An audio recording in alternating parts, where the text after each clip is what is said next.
ഏവർക്കും സ്നേഹവന്ദനം. ഗൾഫ് രാജ്യങ്ങൾ കൂടെ ഇസ്രായേലിനോട് ചേർന്ന് ഇറാനോട് യുദ്ധം ആരംഭിച്ചതോടുകൂടെ യുദ്ധത്തിന്റെ നിലവാരം തന്നെ മാറുകയുണ്ടായി. അമേരിക്കയുടെ സപ്പോർട്ട് ഇസ്രായേലിന് വളരെ ശക്തമാണെന്ന് മാത്രമല്ല, അമേരിക്കയും യുദ്ധത്തിന്റെ പങ്കാളികളായി മാറിയിരിക്കുകയാണ്. അപ്പൊ ഈ ഒരു അവസ്ഥയിൽ യുദ്ധം എപ്പോൾ അവസാനിക്കുമെന്ന് നമുക്ക് പറയാൻ കഴിയുകയില്ല. എന്നാൽ ഇത് കൂടുതൽ നാശനഷ്ടങ്ങൾ ഉണ്ടാകാതിരിക്കാൻ തക്കവണ്ണം നമ്മളെല്ലാവരും പ്രാർത്ഥനയോടുകൂടെ ആയിരിക്കണമേ എന്നാണ് എനിക്ക് പ്രാരംഭമായി പറയാനായിട്ടുള്ളത്. അപ്പൊ ഇതിന്റെ ഈ യുദ്ധത്തിന്റെ ഒരു ചരിത്ര പശ്ചാത്തലം നമ്മൾ പഠിക്കേണ്ടത് ആവശ്യമാണ്. പല സമയത്തും നമ്മുടെ കേരളത്തിലെ ചാനലുകളെല്ലാം തന്നെ കൂടുതൽ ഭീതി നമ്മുടെ എല്ലാം മനസ്സിലേക്ക് തന്നുകൊണ്ടിരിക്കുകയാണ്. കഴിഞ്ഞൊരു വീഡിയോയിൽ ഞാൻ അതിനെക്കുറിച്ച് വളരെ ശക്തമായി പറയുകയുണ്ടായി. മീഡിയകളെല്ലാം സംയമനം പാലിക്കണമെന്ന് ബഹുമാന്യനായ MA Yusuf Ali sir Gulf രാജ്യത്തിൽ നിന്ന് വളരെ ശക്തമായിട്ടുള്ള താക്കീതായി തന്നെ പറയുകയുണ്ടായി. അത് പാലിക്കുന്നത് നമ്മുടെ രാജ്യത്തിൻ്റെ ഭദ്രതയ്ക്ക് നന്നായിരിക്കുമെന്നാണ് എൻ്റെയും ഒരു ബോധ്യം. ഒന്നാമത് നമ്മൾ ചരിത്ര പശ്ചാത്തലത്തെക്കുറിച്ച് ചിന്തിക്കണം. 1979 ഇറാൻ വിപ്ലവം നടക്കുന്ന ഒരു കാലഘട്ടമായിരുന്നു. 1979 ഇറാനിൽ ഇസ്ലാമിക വിപ്ലവം നടന്നു എന്നുള്ളതാണ് നമുക്കറിയാവുന്നത്. അതിനുശേഷം ഇറാൻ ശക്തമായ ഇസ്ലാമിക ഭരണകൂടമായിട്ട് മാറി. ഇസ്രായേലിനെ അവർ ഔദ്യോഗികമായി ശത്രു രാജ്യമായി തന്നെ പ്രഖ്യാപിക്കുകയുണ്ടായി. അവരുടെ നശീകരണമാണ് ഏറ്റവും അവർ ആഗ്രഹിച്ചുകൊണ്ടിരുന്നത്. ഇസ്രായേൽ നശിച്ചേ പറ്റുള്ളൂ, ഇസ്രായേൽ ഭൂമുഖത്തുണ്ടാകരുത് എന്നുള്ളതായിരുന്നു ഇറാന്റെ ഔദ്യോഗികമായിട്ടുള്ള പ്രഖ്യാപനം തന്നെ. അപ്പൊ ഇസ്രായേലിന്റെ സുരക്ഷാ ഭയം 1948 മുതൽ തന്നെ പല യുദ്ധങ്ങൾ നേരിട്ട ഒരു രാജ്യമാണ് ഇസ്രായേൽ. ചുറ്റുമുള്ള രാജ്യങ്ങളുമായിട്ട് പല സംഘർഷങ്ങളും ഇസ്രായേൽ അഭിമുഖീകരിക്കേണ്ടി വന്നിട്ടുണ്ട്. അതിനാൽ സുരക്ഷ എന്നത് ഇസ്രായേലിനെ സംബന്ധിച്ച് വളരെ പ്രധാനപ്പെട്ട ഒരു വിഷയമാണ്. ഇറാൻ അവരെ സംബന്ധിച്ച് നമ്മൾ പറയുകയാണെങ്കിൽ ലെബനോനിലെ ഹിസ്ബുള്ള പോലെയുള്ള ഇസ്രായേൽ വിരുദ്ധ ഗ്രൂപ്പുകൾക്ക് പിന്തുണ നൽകുന്നു. ഇത് മാത്രമല്ല, അവരൊരു പ്രോക്സി ഗ്രൂപ്പായിട്ടാണ് ഈ ഇറാൻ ഫീഡ് ചെയ്തുകൊണ്ടിരിക്കുന്നത്. ആണവ പദ്ധതി വികസിപ്പിക്കുന്നതായിട്ടുള്ള ആരോപണവും ഈ ഇറാൻ നേരിടുകയായിരുന്നു. ഇവയെല്ലാം ഇസ്രായേലിന് ഭീഷണിയായിട്ട് തന്നെയാണ് ഭവിച്ചുകൊണ്ടിരിക്കുന്നത്. അപ്പോൾ നമുക്കറിയാവുന്ന പോലെ ഇസ്രായേൽ എന്ന് പറയുന്നത് ചെറിയ രാജ്യമാണ്. ആ രാജ്യത്തിൻ്റെ ചുറ്റും പാർക്കുന്നതായിട്ടുള്ള ഇസ്ലാമിക രാജ്യങ്ങളിൽ അതിൻ്റെ മറുപുറത്ത് കഴിയുന്നതായിട്ടുള്ള ഇറാൻ വളരെ ശക്തമായിട്ട് ഈ ഇസ്രായേലിനെ നശിപ്പിക്കാനായിട്ട് ശ്രമിക്കുന്ന സമയത്ത് ഇസ്രായേൽ അവരുടെ സഖ്യകക്ഷിയായിട്ടുള്ള അമേരിക്കയുമായി നല്ല ബന്ധത്തിൽ തന്നെ തുടരുവാനിടയായി. അപ്പോൾ അമേരിക്കയുടെ ഒരു പങ്കും ഇന്ന് ഈ യുദ്ധത്തിലുണ്ട് എന്നുള്ളത് നമുക്കറിയാം. അപ്പോൾ ഇസ്രായേലിന്റെ പ്രധാന സഖ്യ രാജ്യമാണ് അമേരിക്ക. മിഡിൽ ഈസ്റ്റിൽ ഇറാന്റെ സ്വാധീനം വർദ്ധിപ്പിക്കുന്നത് അമേരിക്കയെ സംബന്ധിച്ച് വളരെയധികം ആശങ്കാകുലമാക്കിയിട്ടുണ്ട്. ഗൾഫ് മേഖലയിലെ പ്രാധാന്യം കൂടെ നമ്മൾ ഈ സമയത്ത് ചിന്തിക്കേണ്ടത് ആവശ്യമാണ്. Saudi Arabia, United Arab Emirates, Qatar, Bahrain തുടങ്ങിയ രാജ്യങ്ങൾ അവര് ഇപ്പോഴും അമേരിക്കയെ സപ്പോർട്ട് ചെയ്തുകൊണ്ടിരിക്കുന്നു. ഇസ്രായേലുമായിട്ട് അവർക്ക് നല്ല ബന്ധം നിലനിർത്താൻ തക്കവണ്ണം സാധിക്കുന്നു. അപ്പോൾ എണ്ണ സമ്പന്ന രാജ്യങ്ങളാണ് ഇവയെല്ലാം തന്നെ. അമേരിക്കയുമായിട്ട് സുരക്ഷാ ബന്ധമുള്ള ഇറാന്റെ ശക്തി വർധനയെ ആശങ്കയോടെ കാണുന്ന ഈ രാജ്യങ്ങൾ ഒരു മതയുദ്ധം മാത്രമായിട്ടല്ല നമ്മളിപ്പോൾ ഇതിനെ കാണേണ്ടത്. ഇത് ഈ ഗൾഫ് രാജ്യങ്ങളൊന്നും തന്നെ അമേരിക്കയോടൊപ്പമോ ഇസ്രായേലിനോടൊപ്പമോ ഇല്ലായിരുന്നുവെങ്കിൽ നമുക്ക് പറയാമായിരുന്നു ഇതൊരു മതയുദ്ധമാണ് എന്നുള്ളത്. എന്നാൽ ബഹുമാനപ്പെട്ട ഡോക്ടർ ഫസൽ ഗഫൂർ ഒരിക്കൽ നിരീക്ഷിച്ചതുപോലെ ഇതൊരു മതയുദ്ധമല്ല. നമ്മളാരും തന്നെ ആ വിധത്തിലല്ല അതിനെ കാണുന്നത്. മറിച്ച് ഇതിനകത്ത് വേറെ ചില രാഷ്ട്രീയപരമായ പ്രശ്നങ്ങൾ ഇരു കൂട്ടരും അഭിമുഖീകരിക്കുന്നുണ്ട്. ഇറാനെ സംബന്ധിച്ച് അവരുടെ ആധിപത്യം മറ്റുള്ള സ്ഥലങ്ങളിലേക്കും കൂടെ എത്തിക്കണം എന്നുള്ള ഒരു ചിന്ത അവർക്കുണ്ട്. അപ്പോൾ അതിന് ഉപോത്ബലകമായിട്ട് അവർ ഗൾഫ് രാജ്യങ്ങളിലേക്ക് അവരുടെ ശക്തി വർദ്ധിപ്പിക്കാനായിട്ട് ശ്രമിക്കുന്നു. തൽഫലമായിട്ട് അവിടെ ഗൾഫ് രാജ്യങ്ങളിലുള്ള സുന്നികളും ഇറാനിൽ ഉള്ളതായിട്ടുള്ള സിയാക്കളും തമ്മിൽ ആന്തരികമായിട്ട് ഒരിക്കലും യോജിച്ചു പോകാൻ കഴിയുന്ന കാര്യമല്ല. ഇവിടെയുള്ള ചില ആളുകളൊക്കെ, ഇറാനെ സപ്പോർട്ട് ചെയ്യുന്നതായിട്ടുള്ള ചില ആളുകളൊക്കെ അതൊരു ബാധകമല്ല എന്ന് പറഞ്ഞാലും അതൊരു ബാധകം തന്നെയാണ്. നമുക്കറിയാവുന്ന പോലെ പാകിസ്ഥാനിലൊക്കെ ഈ വെള്ളിയാഴ്ച അവരുടെ ജുമാ മസ്ജിദ് കഴിഞ്ഞാൽ ഉടനെ തന്നെ ജുമാ നിസ്കാരമൊക്കെ കഴിഞ്ഞിട്ട് അവിടെ പൊട്ടുന്നതായിട്ടുള്ള ബോംബുകൾ സുന്നികൾ കൊണ്ടുവന്ന് ബോംബിടുന്നത് ഷിയാക്കളുടെ മോസ്കുകളിലാണ്. അതേപോലെ ഷിയാക്കള് ശത്രുക്കളായിട്ട് കരുതിയിരിക്കുന്നത് സുന്നികളെയാണ്. ഇപ്പം അത് നമ്മുടെ ഇന്ത്യയിലും ഉണ്ടത്. ഇന്ത്യയിലും അതിൻ്റെ പല തലങ്ങളിൽ നമുക്ക് കാണാൻ കഴിയും.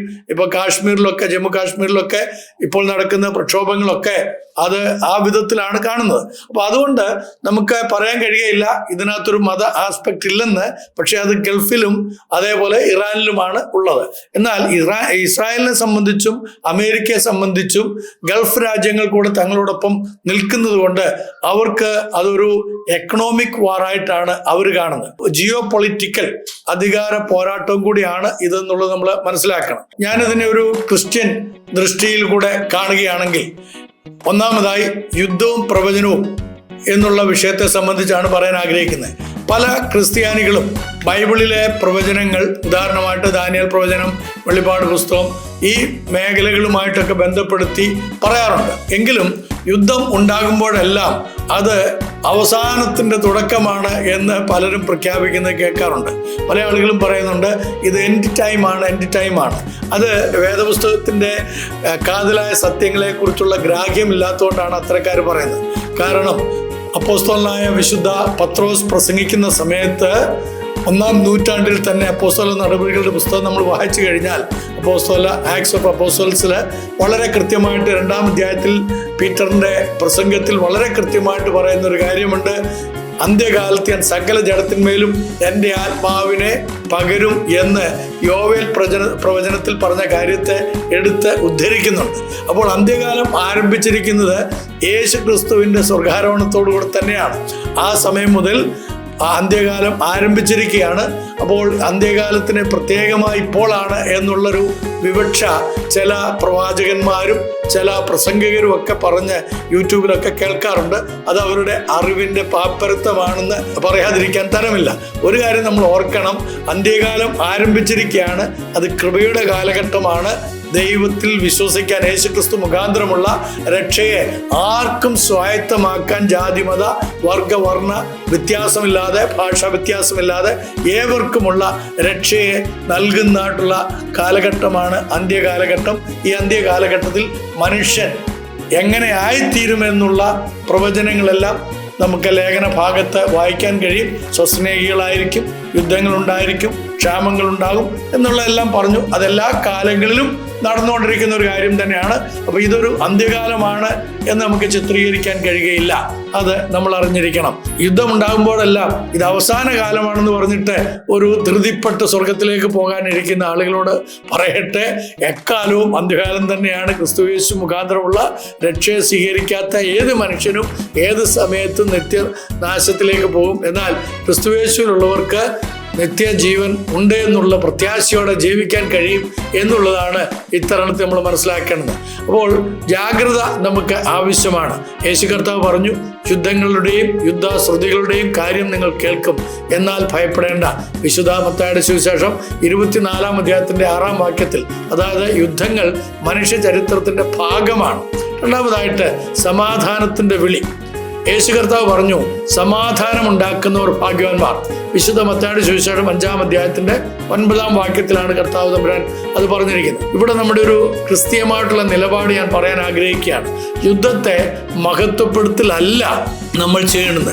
ചില ആളുകളൊക്കെ യുദ്ധത്തെ പ്രോത്സാഹിപ്പിക്കുന്നത് ഏതെങ്കിലും പക്ഷം പിടിച്ചിട്ടാണ്. ഇസ്രായേലിനോട് എന്തോ ക്രൈസ്തവർക്ക് പ്രത്യേക ആഭിമുഖ്യമുണ്ട്, അതുകൊണ്ട് നമ്മൾ ഇസ്രായേലിന് വേണ്ടിയിട്ട് സംസാരിക്കണം, ഇസ്രായേൽ തെറ്റ് ചെയ്താലും ശരി നമ്മൾ അവരെ ന്യായീകരിക്കണമെന്ന് ചിന്തിക്കുന്ന ആളുകളുണ്ട്. മറ്റേ ഷിയ പക്ഷക്കാരായതുകൊണ്ടോ അല്ലെ മുസ്ലിംസ് ആയതുകൊണ്ട് അവരെ എതിർക്കണം എന്ന് പറയുന്ന ചില തത്വങ്ങളൊക്കെ കേൾക്കാറുണ്ട്. അതൊക്കെ വങ്കത്തരങ്ങളാണ്. അവർക്ക് തീരെ വേദപുസ്തകവുമായിട്ട് ബന്ധമില്ലാത്തവരും ദൈവസ്നേഹം എന്താണെന്ന് അനുഭവിച്ചറിയാൻ കഴിയാത്തവരുമായിട്ടുള്ള ആളുകളാണ്. കൊല്ലപ്പെടുന്നത് മനുഷ്യരാണെന്നുള്ള ബോധ്യം നമുക്കുണ്ടാകണം.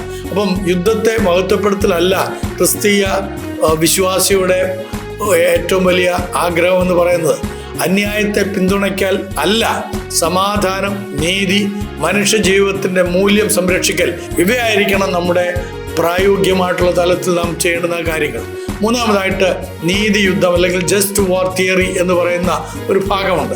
ചരിത്രത്തിൽ ക്രിസ്ത്യൻ ചിന്തകന്മാരായിട്ടുള്ള Augustine of Hippo, Thomas Aquinas പോലുള്ള അനേക പുരുഷന്മാർ നീതിയുള്ള യുദ്ധം എന്ന ആശയം മുന്നോട്ട് വെച്ചിരുന്നത് നമുക്കറിയാം.